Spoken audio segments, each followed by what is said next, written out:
Can Wes Streeting think? I'm not at all sure that the evidence stacks up to suggest that he can. Let me explain. After 14 years in opposition and 6 months in government, Wes Streeting, as the Health Secretary, has now announced that Labour is going to tackle the problem of social care in the UK, which was known to be a problem when Labour last left office in 2010. Successive Tory governments looked at this issue and ran commissions. And the latest of those commissions, which was chaired by Andrew Dilnot, came out with a series of recommendations on how to tackle social care, which many people thought were reasonable, including a cap on total contributions that people would have to make to provide for their own care in old age. And Labour has rejected its findings on the basis that there is no money. So the one thing we know about the new commission that Wes Streeting is going to set up is that he's going to provide it with no money, because he's already set that as part of its terms of reference by implication, if not explicitly. And what we also know is that this commission is going to sit for 3 years. It's actually going to report sometime in 2028. And Labour has to have a general election by July 2029. In other words, whatever this commission recommends will not happen, because there won't be time to legislate on its findings before the next general election takes place. And already most of us are betting on Labour going out of office in 2029. So what do we have to say about Wes Streeting as a consequence? First of all, that he's incompetent.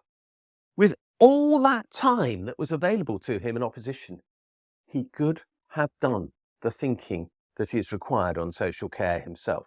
After all, what else did he have to do? Yes, he was a constituency MP, and I know that takes time. But his fundamental job was to be the opposition health secretary. And his next most important job was to prepare Labour for government, because it was fairly obvious some years ago that this was going to happen. But he didn't. He did nothing. He didn't prepare a thing. And the conclusion we have to come to as a consequence is that actually Wes Streeting can't think. And the evidence that supports that is that he's had to appoint someone else now to do his thinking for him. And what is more, he's appointed them for 3 years because he thinks it's very difficult. Let's go back in history for a moment, shall we?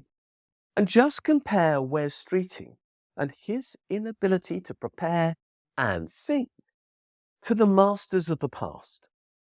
Let's think about Lord Keynes, the man who thought up the economics which underpinned the post-war consensus and the creation of prosperity for more people than had ever happened before after the Second World War. Did he do his thinking whilst chairing a commission? No. He sat down in a room at Cambridge University and did it there. Let's think about Beveridge, who wrote the report that underpinned the social safety net, social security, state pension improvement, and so on, that again contributed to that post-war safety net. Did he require a long commission whilst Labour was in government in 1945 and after? No. He actually wrote his report pretty much single-handed during the course of the Second World War, in anticipation of government. Let's think about Clement Attlee, the man who created that post-war Labour government. Did he get into office and then say, what are we going to do? No, he knew what he was going to do. And then there was Nye Bevan, the man who is credited with creating the NHS. Did he arrive without an idea of how to do that? No, he knew what his job was going to be. It took him 3 years to deliver, I accept that, but he had the most enormous uphill struggle in the immediate aftermath of the Second World War to create the NHS, but he delivered it in just 3 years nonetheless. And let's think about figures since then, people who could also think. People who came to mind immediately are people like Dennis Healey, the Labour Chancellor in the 1970s, a man with a very big brain. And he wasn't alone. Like it or not, Margaret Thatcher had a brain and thought. I don't like what thinking she did, but undoubtedly she was a thinker. And she wasn't alone in that regard either. In the Tories, Michael Heseltine could certainly think about what he wanted to achieve and did so before ever getting into government in 1979 and again later on. These were people who could not only be politicians, but who could plan, who could think, and who could act. We lack people like that now. And Wes Streeting is nothing like that at all.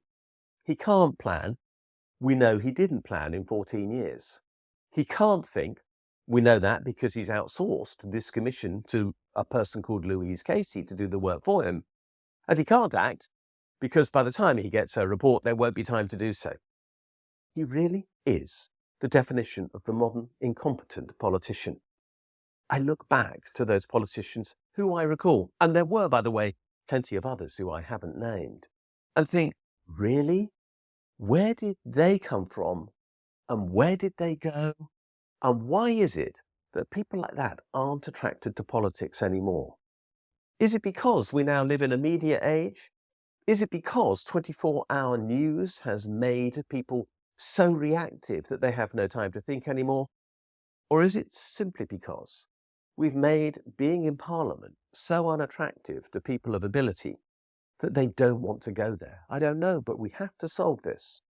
And we can only do that if we transform the basis of our politics, which does require proportional representation, which does require proper accountability of elected politicians, which does require a real relationship between people and those they elect, and which does require people to actually fight over ideas, which of course is the one thing that neoliberal politics has guaranteed that we don't have.